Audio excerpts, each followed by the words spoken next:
Hi friend, আজ কদিন হলো স্যার আইসক্রিম নিয়ে এসে রেখেছে ফ্রিজে, তো খাওয়াই হয় না। আজ হঠাৎ মনে পড়লো, মা বলল তুই তো চলে যাবি, তো আইসক্রিমটা বের কর।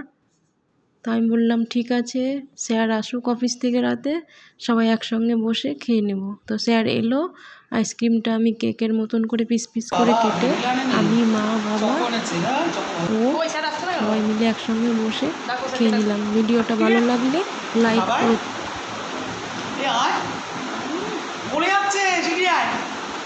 বন্ধুরা, আমরা এখন আইসক্রিম খাচ্ছি। বলো, বুঝতেই পারছো আমরা আইসক্রিম খাচ্ছি। এত গরমে কি করবো বলো? গরমে প্রচণ্ড গরম। আমরা গরমে ঠিক থাকতে পারছি না, তাই শরবত আইসক্রিম এসবই বেশি খাচ্ছি। বন্ধুদের আইসক্রিম খাওয়া দেখি না। মামা এসে বলে খুব তো খেলি, আমারটা কোথায়?